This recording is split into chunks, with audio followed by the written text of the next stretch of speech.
Hey hello guys, welcome to my YouTube channel and this amazing platform. तो guys, आज करने वाले हैं हम यूनिट एंड डायमेंशन के जितने भी मोस्ट रिलेवेंट जो हमारे टाइप्स और वेराइटीज़ होती है क्वेश्चंस की, वो मैं इस वीडियो में कवर करूंगा। और उससे पहले मैं आपको कुछ कॉन्सेप्ट्स एक्सप्लेन करूंगा जो कि हमारे इस वीडियो में क्वेश्चन प्रैक्टिस करने के लिए बहुत ज़्यादा इंपॉर्टेंट होंगे। तो चलिए बिना किसी देरी के स्टार्ट करते हैं अपनी वीडियो को। तो लेट्स स्टार्ट। तो जैसे कि आपको यहाँ पर दिख रहा होगा, हमारे चैप्टर का नाम है यूनिट्स एंड मेजरमेंट्स। तो चलिए स्टार्ट करते हैं।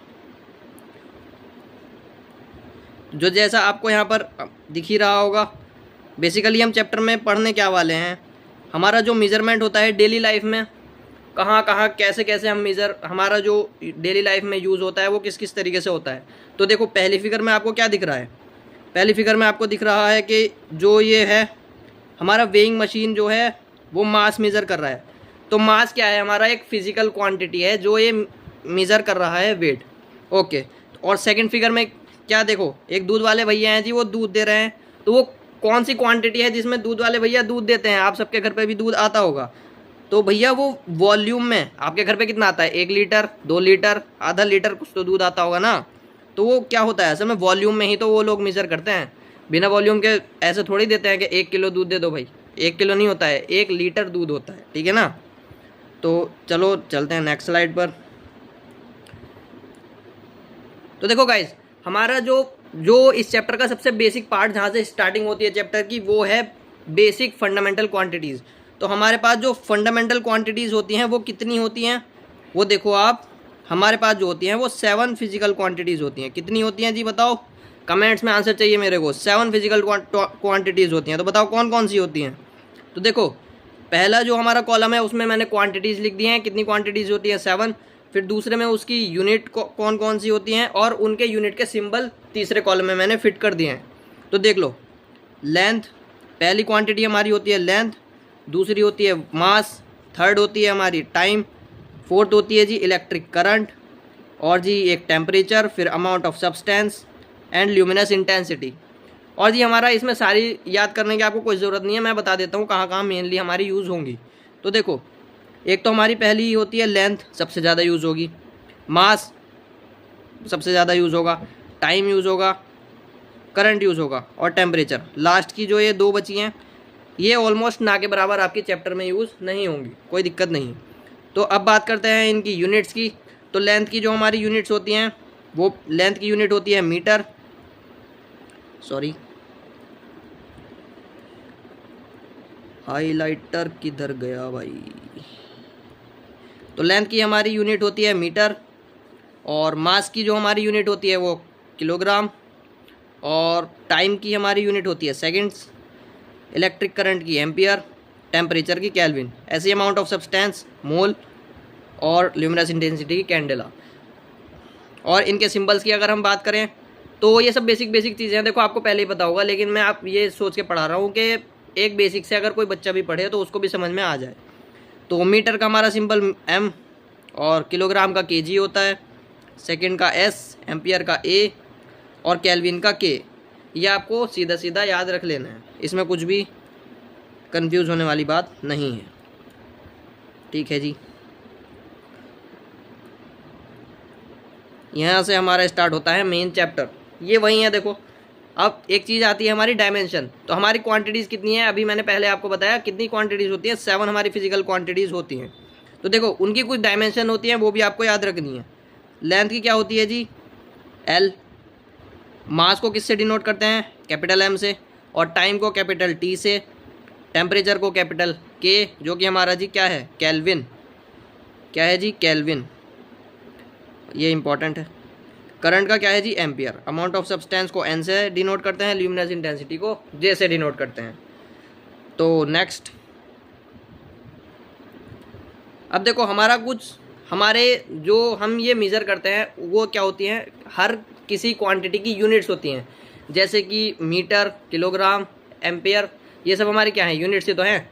तो अब देखो, इसको क्या असल में हमारे जो साइंटिस्ट ने जैसे भी डिस्कवर करके फिजिक्स जो भी हमारे साइंटिस्ट थे, उन्होंने कितने सिस्टम ऑफ यूनिट्स बनाए हैं? मेन जो है हमारे दो सिस्टम ऑफ यूनिट्स है, वो मैं आपको एक्सप्लेन कर देता हूँ। तो देखो, सबसे पहले हमारे यूनिट्स आते हैं।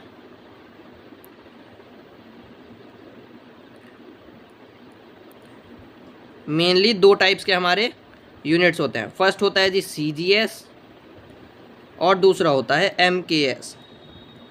इनके बारे में मैं नीचे एक्सप्लेन कर देता हूँ। तो देखो जी, सबसे फर्स्ट वाला आता है हमारा MKS, ठीक है ना। ये कहाँ पर इंट्रोड्यूस हुआ था? फ्रांस में। और इसको और किस नेम से डिनोट किया जाता है जी? फ्रेंच सिस्टम ऑफ यूनिट्स, क्योंकि ये फ्रांस में हमारा डिस्कवर हुआ था, कॉमन सी बात है। और इसमें क्या क्या हमारा आ जाता है, देखो MKS नेम से ही क्लियर हो जाएगा। M से मीटर, K से किलोग्राम और S से सेकंड, इसलिए इसको बोला जाता है MKS सिस्टम ऑफ यूनिट। ऐसे ही हमारा एक और आता है, that is CGS system of units. Wait a minute, गड़बड़।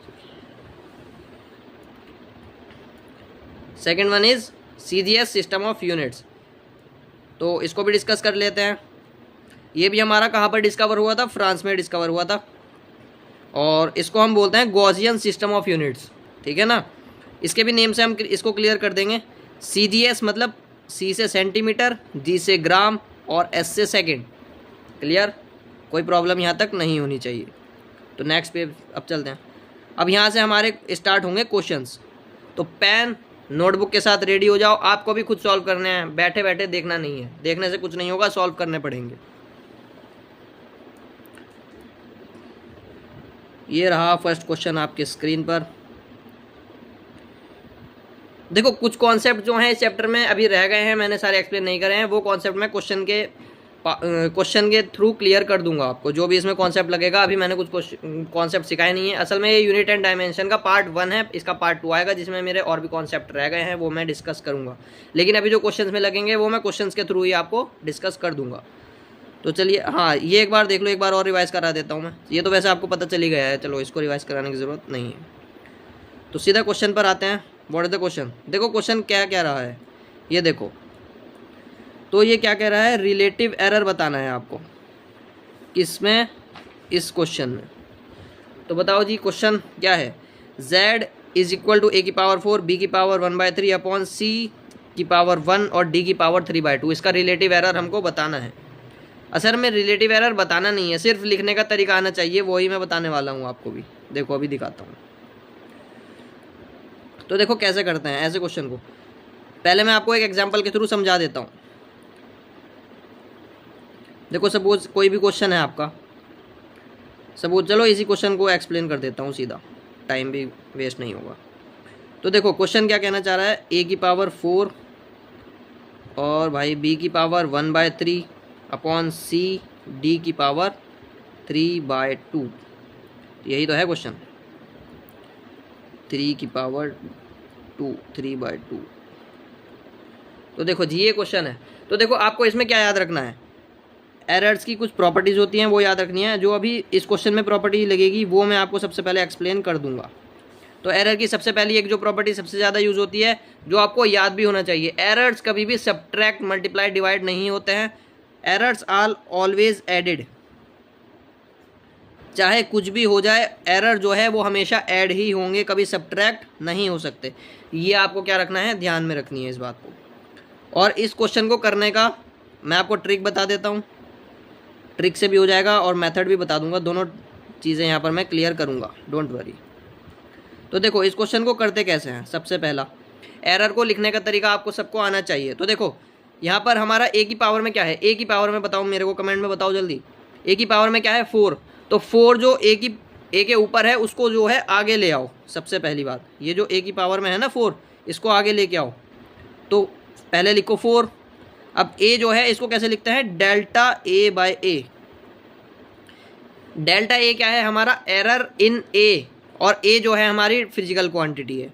और अभी मैंने क्या बताया? एरर कभी भी सब्ट्रैक्ट, मल्टीप्लाई, ऐड नहीं, मल्टीप्लाई और डिवाइड नहीं होंगे, ऑलवेज क्या होंगे? ऐड होंगे। कभी भी माइनस नहीं करना है, हमेशा ऐड होगा, ठीक है। तो अब क्या करेंगे? यहाँ पर प्लस लगाएंगे क्योंकि हमेशा ऐड होते हैं। अब ऐसे ही B की पावर में देखो क्या है? 1/3, तो 1/3 आगे लिखो, फिर इंटू डेल्टा B/B, जैसे मैंने अभी बताया। अब देखो C जो है, काफ़ी बच्चे यहाँ पर कंफ्यूज होंगे, C जो है उसके डिवीजन में है, तो उससे हमें कोई फ़र्क नहीं पड़ता, हमें हमेशा एरर ऐड ही करना है। तो देखो C की पावर में क्या है? 1, उसको ऐसे ही लिख सकते हैं क्योंकि 1 है पावर में, तो इसको क्या लिख सकते हैं, डेल्टा सी बाय सी। ठीक है, अब देखो फिर प्लस लिखो क्योंकि एरर्स हमेशा ऐड ही होंगे। अब डी की पावर में क्या है जी, 3/2, तो लिखो 3/2, पहले ले आओ उसको क्योंकि वो उसके पावर में है इसलिए वो पहले आ जाएगा। अब क्या लिखेंगे, डेल्टा डी बाई डी। मैं फिर से रिमाइंड करा देता हूँ, डेल्टा डी का मतलब क्या है, एरर इन डी, और नीचे जो डी है कि उसमें कोई एरर नहीं है। ठीक है, तो यही हमारा आंसर है। ऑप्शन देख लो कौन सा सही है, देखो कौन सा सही है जी ऑप्शन। इसमें तो कोई पावर का इंक्लूड ही नहीं करा है, तो ये पहला ऑप्शन तो इसलिए गलत हो गया क्योंकि इसमें कुछ करा ही नहीं। इसमें यहाँ पर माइनस आ रहा है, अभी मैंने बताया एरर्स कभी भी माइनस नहीं होंगे, तो ये ऑप्शन भी गलत हो गया। सी ऑप्शन क्या है हमारा, ये यहाँ तक ये भी सही है, ये भी सही है, 1/3 ये भी मैच कर रहा है जी, ये भी मैच कर रहा है। डेल्टा सी बाय सी, हाँ यहाँ पर गड़बड़ कर दी इन्होंने। देखो हमारी डी की पावर में क्या है, 3/2 है, इन्होंने यहाँ पर क्या लिख दिया, 2/3, उल्टा कर दिया, उल्टा नहीं, तो ये ऑप्शन भी नहीं होगा। That is option 4 is correct answer. Next question. ठीक है, नेक्स्ट क्वेश्चन पे चलते हैं। तो देखो नेक्स्ट क्वेश्चन क्या कह रहा है, सेम, इसमें कॉन्सेप्ट सेम है, बस थोड़ा सा देखो पूछ रहा है रेजिस्टेंस बताओ। एक मिनट,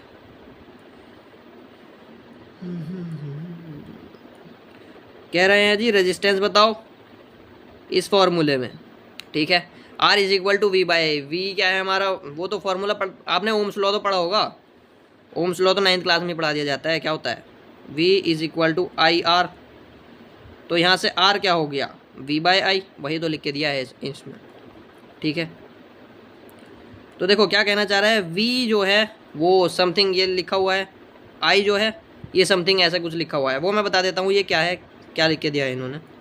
तो देखो जो ये हमारा V में पहले लिखा हुआ है, ये ऐसे लिखा हुआ है ना इन्होंने, देखो V is equal to 100 ± 5 volt. ठीक, तो ब्रैकेट में जो हमारी फर्स्ट टर्म लिखी हुई होती है प्लस या माइनस से पहले, वो हमारी डायरेक्ट क्वांटिटी होती है। ठीक है, और प्लस माइनस के बाद जो लिखा हुआ है ये हमारा क्या होता है, एरर। इसका मतलब है ये एरर हमारा एरर इन वोल्टेज है। इसका मतलब क्या है, ये डेल्टा वी, ये हमको कुछ और गिवन नहीं है, डेल्टा वी पिछले क्वेश्चन में यही तो था, ये जो हम लिख रहे थे डेल्टा बी। देखो इसमें हमारा थोड़ा सा चेंज हो गया, जैसे यहाँ पर डेल्टा बी था और ये डायरेक्ट फिजिकल क्वांटिटी थी, ये अपॉन में लिख दिया हमने। यहाँ पर क्या दिया गया है, वी तो ये दे दिया और डेल्टा वी ये दे दिया हमारा। ठीक, चलो सॉल्व करते हैं। आप क्वेश्चन को कैसे करेंगे, देखो करने का मेरा अप्रोच देखना, आपको क्या सीखना है, सिर्फ अप्रोच सीखना है। मैं अप्रोच क्या लगा रहा हूँ वही आपको आना चाहिए। तो देखो फॉर्मूला क्या है, R is equal to V by I, यही तो फॉर्मूला इन्होंने दिया है। इसको कैसे लिखेंगे, देखो डेल्टा R बाय R। ठीक, और हमें क्या बताना है, परसेंटेज बताना है, तो इसको क्या करो 100 से मल्टीप्लाई कर दो। ठीक है जी, इज इक्वल टू में देखो अब मैंने क्या बताया, आई जो है इसके डिवीजन में है, उससे हमें कोई फ़र्क नहीं पड़ता, एरर क्या होगा, हमेशा ऐड होगा। ठीक है, तो लिखो डेल्टा वी बाय वी, इसमें हमें आगे हमने नंबर इसलिए नहीं लगाया क्योंकि पावर में 1 है। ठीक, प्लस डेल्टा आई बाय आई, बस अब क्या करना है जी, वैल्यू डाल देनी है, बस कुछ भी नहीं है। तो देखो यहाँ पे मैंने क्या बताया अभी, ये जो हमारी फर्स्ट टर्म होती है ये डेल्टा वी है, ये जो हमारी सेकंड टर्म है ये वी है। ठीक, नहीं नहीं नहीं, एक मिनट गलत हो गया, इट्स माय बैड वेट। अब देखो जी ये क्या है हमारा वी, ये क्या है जी डेल्टा वी। ठीक है, जो प्लस माइनस के बाद लिखा हुआ होता है वो हमारा एरर होता है। ऐसे यहाँ पर ये क्या है डेल्टा आई और ये क्या है जी आई। ठीक है, वैल्यू डाल दो, अब तो बता दिया मैंने। डेल्टा वी की वैल्यू क्या है 5, वी क्या है 100, प्लस ही क्यों किया है, क्योंकि एरर जो है हमेशा ऐड होगा, ऑलवेज एडिड। डेल्टा आई क्या है 0.2, आई क्या है हमारा 10, कुछ नहीं, सॉल्व कर दो, पॉइंट उड़ाओ, 0 लगाओ, करो सॉल्व। 5/100 प्लस 2/100, देखो जी क्या बना आंसर, 7/100। और देखो हमको क्या चाहिए था, परसेंटेज चेंज चाहिए था, तो इसकी पूरे की मल्टीप्लाई 100 से करनी होगी। ठीक है, अभी ये क्या आया था हमारा एरर, लेकिन परसेंटेज निकालने के लिए हमें 100 से मल्टीप्लाई करनी होगी। तो अब यहाँ पर 100 से 100 कैंसिल, तो आंसर क्या बच गया जी 7%। तो that is option third is correct. ठीक है 7%। तो चलिए बढ़ते हैं नेक्स्ट क्वेश्चन पर। ठीक है, अब देखो ये क्या कहना चाह रहा है, इस क्वेश्चन का कॉन्सेप्ट मैं आपको एक्सप्लेन कर देता हूँ। देखो एक चीज़ होती है हमारी यूनिट, और एक चीज़ होती है हमारी डायमेंशन। ठीक है, अब देखो क्वेश्चन क्या बनेगा, वो क्वेश्चन में देगा जी, अगर इस कोई भी एक फिजिकल क्वांटिटी देगा, सपोज करो मैं क्वांटिटी दे देता हूँ आपको, कौन सी दूँ जी, फोर्स। ठीक है फोर्स। अब देखो इसमें क्या क्वेश्चन बनेगा कि वो कह देगा इसकी यूनिट है और डायमेंशन नहीं है, या फिर यूनिट नहीं है डायमेंशन है। एक क्वेश्चन बनेगा कि यूनिट भी नहीं है और डायमेंशन भी नहीं है। और एक क्वेश्चन बन सकता है कि यूनिट भी है और डायमेंशन भी है।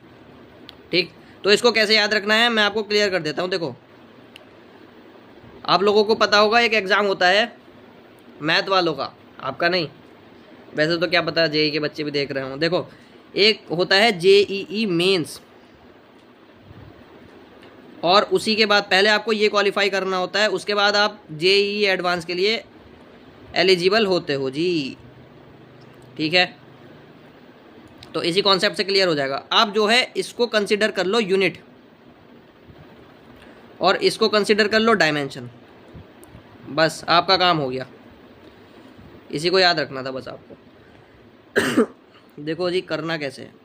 अब देखो क्वेश्चन में वो कुछ भी पूछ ले, अगर क्वेश्चन में कह दिया, अब आप एक चीज़ ध्यान रखो, जिसने कोई भी कैंडिडेट है उसने जेई मेंस क्वालिफाई कर लिया, ठीक है ना, तो उसका पक्का तो नहीं है कि वो जेई एडवांस भी क्लियर करे या नहीं करे। देखो उसने जेईई मेंस क्लियर करा, ठीक, तो इसका मतलब ये तो नहीं कि उसने जेईई एडवांस क्लियर कर लिया, कोई ज़रूरी नहीं है। ठीक, अब अगर उसने जेईई एडवांस क्वालिफाई कर लिया, ठीक, जेईई एडवांस अगर क्वालिफाई कर लिया, तो ये तो कंफर्म है कि उसका जेईई मेंस क्लियर हुआ ही होगा।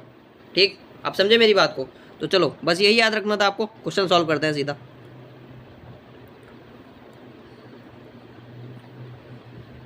क्वेश्चन क्या कह रहा है, प्लेन एंगल सॉलिड एंगल। अच्छा अच्छा अच्छा ये कहना चाह, अच्छा तो इसमें तो कुछ वो है नहीं, ये तो कॉमन सी चीज़ है, याद रखनी पड़ेगी आप। देखो क्वेश्चन क्या कहना चाह रहा है, plane angle and solid angle, plane angle and solid angle कहना चाह रहा है कि इसके पास, ये वही क्वेश्चन है देखो। यही तो बताया मैंने, दोनों के पास डायमेंशन है, दोनों के पास, एक के पास यूनिट है बट डायमेंशन नहीं है, यही ऑप्शन बनना है। देखो कैसे करना है इसको सॉल्व। तो देखो ये तो आपको पता होगा कि जो हमारा एंगल होता है, कोई भी एंगल हो, एंगल जो है उसकी यूनिट हमारी होती है रेडियन। फैक्चुअल चीज़ है, आपको याद ही रखनी पड़ेगी, इसमें कुछ कोई कर नहीं सकता। यूनिट क्या होती है वो आपको याद रखनी पड़ेगी, एंगल की यूनिट होती है हमारी रेडियन। इसकी कोई भी डायमेंशन नहीं होती है, जो हमारा एंगल होता है वो डायमेंशन लेस होता है। ठीक है, तो बस देख लो क्या ऑप्शन बन रहा है। देखो हमारी यूनिट तो है, यूनिट तो है और डायमेंशन नहीं है, तो ऑप्शन बी। ठीक है, तो बढ़ते हैं नेक्स्ट क्वेश्चन पर। सॉरी,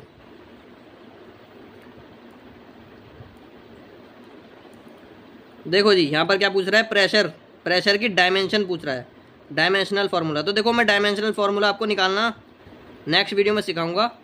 डायमेंशनल जो फार्मूला आएगा वो नेक्स्ट पार्ट में आने वाला है, उसका कॉन्सेप्ट। ये अभी क्वेश्चन करा देता हूँ मैं। देखो प्रेशर का फार्मूला क्या होता है, फोर्स अपॉन एरिया, और फोर्स की डायमेंशन आपको डायरेक्ट याद रखनी है।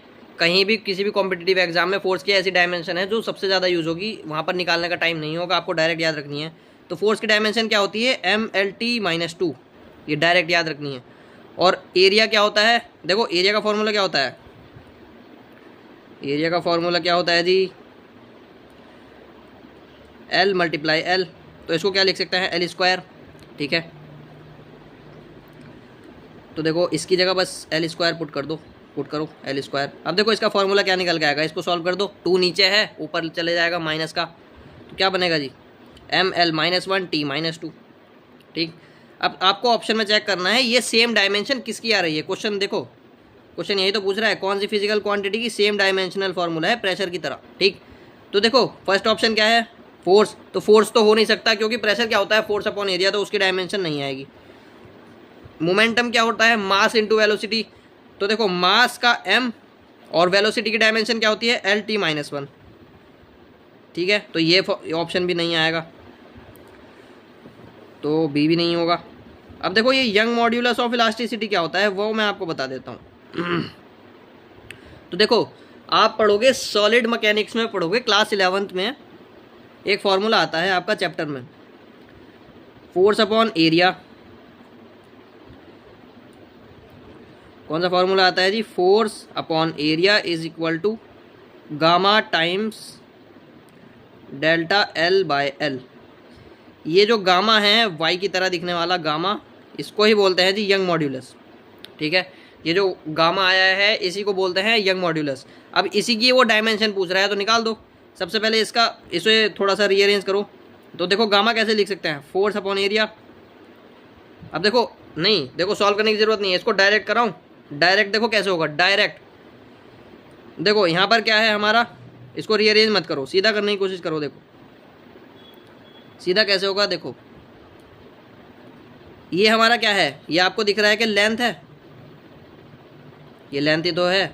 और अगर नीचे भी आप ध्यान से देखो तो लेंथ है, यानी कि न्यूमरेटर में भी लेंथ और डिनोमिनेटर में भी लेंथ, तो ये आपस में क्या होगा, कैंसिल हो जाएंगे। ठीक है, तो ये आपस में क्या होगा, कैंसिल।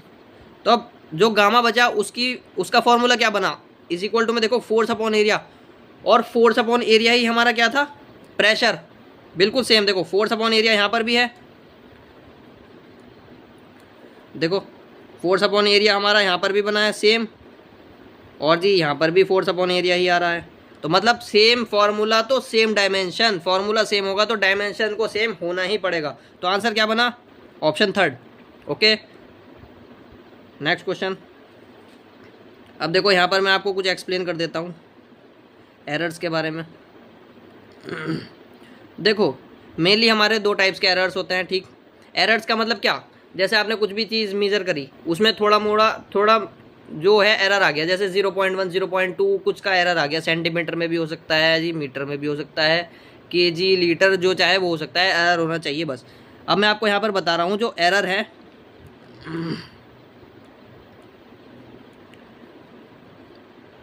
एरर जो हैं वो 2 मेन टाइप्स के होते हैं, वो आपको याद रखने हैं। एक होता है रैंडम एरर, ठीक, एक होता है सिस्टमेटिक एरर। तो सिस्टमेटिक एरर क्या होता है और रैंडम एरर क्या होता है वो मैं आपको बता देता हूँ। देखो रैंडम नाम से क्लियर हो रहा है जो कि अपने आप हो जाए, या फिर अनप्रिडिक्टेबल एरर होता है जो कि आप प्रिडिक्ट नहीं कर सकते, आपको पता नहीं होता कि ये एरर आ सकता है या आने वाला है, उसको हम बोलते हैं रैंडम एरर। तो इसको कैसे लिख सकते हैं, मिस्टेकनली, यानी कि ये बाय चांस होगा। ठीक है, और सिस्टमेटिक एरर नाम से पता चल रहा है कि सिस्टम की वजह से होगा, यानी बाय, या तो ये बाय मशीन्स हो सकता है या फिर आपकी छेड़ाछाड़ी करने से किसी भी चीज़ में हो सकता है कि आपने किसी मशीन में छेड़ाछाड़ी कर दी तो वो भैया एरर दिखा देगी आपको, कुछ भी हो सकता है। देख लो क्वेश्चन क्या पूछना चाह रहा है, ये देखो क्वेश्चन क्या कह रहा है, क्वेश्चन देखो, क्वेश्चन कह रहा है, क्वेश्चन पूछ रहा है एरर बताओ मेजरमेंट में which arises due to the unpredictable. देखो वर्ड को पकड़ो, अनप्रिडिक्टेबल यानी कि जो आप प्रिडिक्ट नहीं कर सकते। ठीक है, तो नाम से क्लियर हो गया, बस खत्म, error, random error, option A. चलो नेक्स्ट क्वेश्चन। Next concept. अब देखो यहाँ पर न्यू कॉन्सेप्ट लगेगा, ध्यान से समझना। एक कॉन्सेप्ट आता है हमारा यूनिट एंड डायमेंशन के चैप्टर में, सिग्निफिकेंट फिगर्स का। कौन सी फिगर, काफ़ी बच्चों को पता होगा, सिखा देते हैं मैथ्स में वैसे तो। चलो जी सिग्निफिकेंट फिगर्स भी सीख लो। तो देखो इसमें पहली कंडीशन क्या बनेगी, एक तो जी आपको दे देंगे, कोई भी ऑप्शन दे दिया, सपोज करो 1, चलो इसी के ऑप्शन उठा लेते हैं। इसमें देखो क्या पूछ रहा है, ये है 4 हमारे ऑप्शन, तो इसी को उठाओ पहले को, 1 0 0 1। ठीक है, तो देखो जो ज़ीरोज़, इसमें ज़ीरो का मेन ध्यान रखना है, बाकी तो आप कर लोगे, कोई दिक्कत नहीं है। तो देखो जब भी हमारे दो ज़ीरोज़, जैसे कि यहाँ पर देखो ये जो हमारे दो ज़ीरोज़ हैं ये किसी भी दो नंबर के बीच में आ रहे हैं, इसके साइड में भी 1 है और यहाँ पर दोनों साइड 1 1 है, ठीक है। तो जब बीच में ज़ीरो जाते हैं 2 डिजिट के, तो वो क्या होता है, ऑलवेज काउंटेड, उसको आप हमेशा काउंट करोगे, ठीक, ऑलवेज काउंटेड। या मैं सीधा टिकी लगा देता हूँ, इसमें क्या करना है, ठीक है। ये आप हमेशा काउंट करोगे। सेकंड क्या बना हमारा, देखो सेकंड आ रहा है जी 100.1, ठीक है। 100.1 में भी देखो पॉइंट्स, इसमें अभी पॉइंट से कोई मतलब नहीं है। देखो यहाँ पर भी 1 है, यहाँ पर भी 1 है, उनके बीच में 2 ज़ीरो जा रहे हैं, तो ये भी काउंट होंगे, कोई दिक्कत वाली बात नहीं है, ठीक है। यहाँ पर भी 4 सिग्निफिकेंट फिगर है, देखो 1 2 3 4, 1 1 2 3 4, तो 4 सिग्निफिकेंट फिगर्स हैं दोनों में ही अभी तक, ठीक है। नेक्स्ट ऑप्शन क्या कह रहा है जी, 100.10, गिन लो, इसमें भी ये पॉइंट 2 डिजिट के बीच में आ रहा है, देखो यहाँ पर भी, ठीक। पॉइंट के बाद जब ज़ीरो होता है उसको भी काउंट करते हैं, ठीक है। जैसे यहाँ पर पॉइंट है और इसके सबसे लास्ट में ज़ीरो आ रहा है तो उसको काउंट करेंगे, ठीक। तो यहाँ पर कितनी सिग्निफिकेंट फिगर्स हो गई, 5। नेक्स्ट क्या है, 0.001001। हाँ, यहाँ कॉन्सेप्ट है, देखो यहाँ पर जब भी पॉइंट से पीछे ज़ीरो हो और पॉइंट के बाद भी ज़ीरो हो, जैसे यहाँ पर देखो पॉइंट से पीछे ज़ीरो है, फिर उसके बाद 2 ज़ीरो और आ रहे हैं, तो ये ज़ीरो कभी भी काउंट नहीं होते हैं, ठीक। तो इसमें कितनी सिग्निफिकेंट फिगर आएंगी, 4।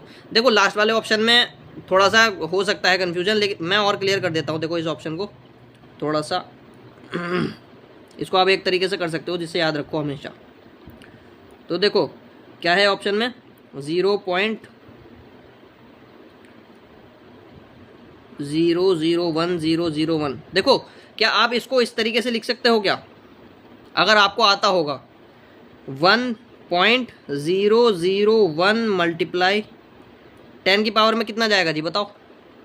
1 2 3 पॉइंट आगे, 3 पॉइंट पीछे, 10 की पावर में -3 आएगा, ठीक। अब देखो ये जो हमारा बनाया ना, ये 10 की पावर -3, इसको सिग्निफिकेंट फिगर्स में कभी भी काउंट नहीं करेंगे, ठीक। तो अब देख लो कितनी सिग्निफिकेंट फिगर आ रही हैं, 4 सिग्निफिकेंट्स आ रही हैं। तो देखो ऑप्शन क्या बनेगा, 4 4 5 4, तो 4 4 5 4 देख लो कौन सा ऑप्शन है, ठीक है। ऑप्शन 2 इसका करेक्ट हो गया। तो चलिए आज के लिए बस इतना ही रखते हैं, मिलते हैं नेक्स्ट पार्ट में। अगर वीडियो अच्छी लगी हो तो लाइक शेयर एंड सब्सक्राइब करते जाना। और नेक्स्ट पार्ट हमारा किस में होगा, सोच रहा हूँ डायमेंशन सिखा देता हूँ, थोड़ा सा हार्ड टॉपिक है इस चैप्टर का, ठीक है ना।